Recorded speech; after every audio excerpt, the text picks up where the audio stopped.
ಏಕಾದಶಿ ವ್ರತ ಮಹಿಮೆ. ಶೂದ್ರನು ತನ್ನ ಮನೆಗೆ ಹೋಗಿ ಅಲ್ಲಿ ತನ್ನ ಹೆಂಡತಿಯೊಡನೆ ಕುಳಿತು ಪತ್ರ ಪುಷ್ಪಾದಿಗಳಿಂದ ಶ್ರೀಹರಿಯ ಪೂಜೆ ಮಾಡತೊಡಗಿದನು. ಓಂ ನಮೋ ನಾರಾಯಣಾಯ ಎಂಬ ಅಷ್ಟಾಕ್ಷರಿ ಮಂತ್ರವನ್ನು ಭಕ್ತಿಯಿಂದ ಇಡೀ ರಾತ್ರಿ ಜಪಿಸಿದನು.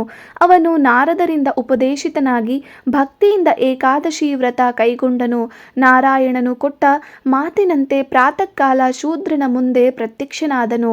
ಅಖಿಲಾಂಡ ಕೋಟಿ ಬ್ರಹ್ಮಾಂಡ ನಾಯಕನು, ಶಂಖಚಕ್ರ ಗದಾಪಾಣಿಯು, ತುಳಸಿ ಮಾಲೆಯನ್ನು ಧರಿಸಿದವನು, ಪೀತಾಂಬರಧಾರಿಯು, ಮಹತೋ ಮಹಿಮನೂ ಆದ ಪರಮಾತ್ಮನು, ಸಾಮಾನ್ಯನು, ಕೇವಲ ಒಂದು ತೋಟದ ವಿಚಾರಕನು, ಹುಟ್ಟಿನಿಂದ ಶೂದ್ರನು ಆದ ತನ್ನ ಮನೆಗೆ ಶ್ರೀಹರಿಯು ಬಂದುದನ್ನು ಕಂಡು ಶೂದ್ರನು ತಾನು ಪರಮ ಭಾಗ್ಯಶಾಲಿ ಎಂದುಕೊಂಡನು.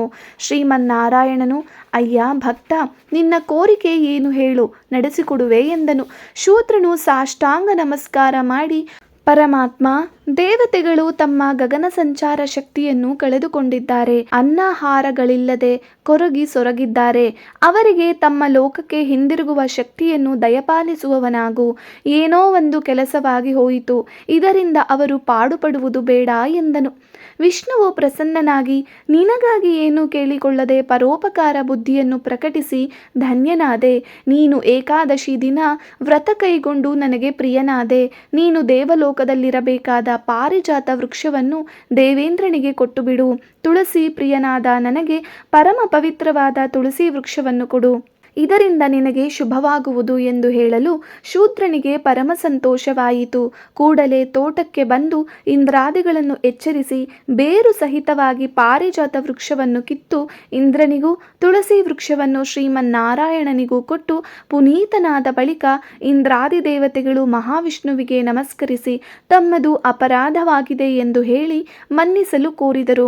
ಶ್ರೀಹರಿಯು ಎಲ್ಲರನ್ನೂ ಕ್ಷಮಿಸಿ, ದೇವೇಂದ್ರ, ಇನ್ನು ನೀನು ಪಾರಿಜಾತ ವೃಕ್ಷವನ್ನು ದೇವಲೋಕದಲ್ಲಿ ನೆಟ್ಟು ಬೆಳೆಸಬಹುದು.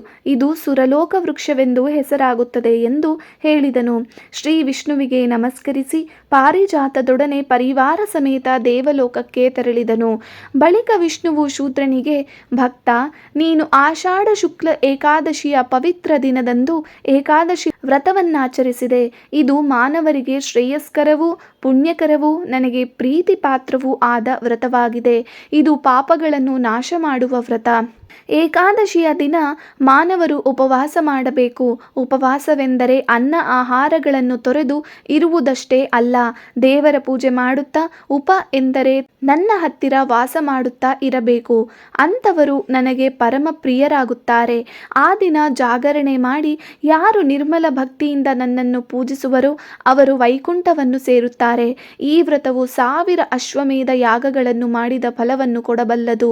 ಹಿಂದೆ ರುಕ್ಮಾಂಗದನು ಏಕಾದಶಿ ವ್ರತವನ್ನು ಕೈಗೊಂಡು ಸಿದ್ಧಿ ಹೊಂದಿದ್ದನು. ಹರಿದಾಸರು ಈ ವ್ರತವನ್ನು ಶ್ರದ್ಧಾಭಕ್ತಿಗಳಿಂದ ಆಚರಿಸುವರು. ಏಕಾದಶಿಯ ದಿನ ಉಪವಾಸ ಮಾಡದೆ ಯಾರು ಭೋಜನ ಮಾಡುವರೋ ಅವರು ಘೋರ ಪಾಪಗಳನ್ನು ಮಾಡಿದವರಿಗೆ ಸಮರಾಗುವರು. ಏಕಾದಶಿ ಹಿಂದಿನ ದಿನವಾದ ದಶಮಿ ದಿನ ಒಂದು ಹೊತ್ತು ಮಾತ್ರ ಭೋಜನ ಮಾಡಬೇಕು. ರಾತ್ರಿ ಭೋಜನ ನಿಷಿದ್ಧ. ಏಕಾದಶಿ ದಿನ ಪೂರಾ ನಿರಾಹಾರಿಯಾಗಿದ್ದು ಹರಿಪೂಜೆ ಮಾಡಬೇಕು.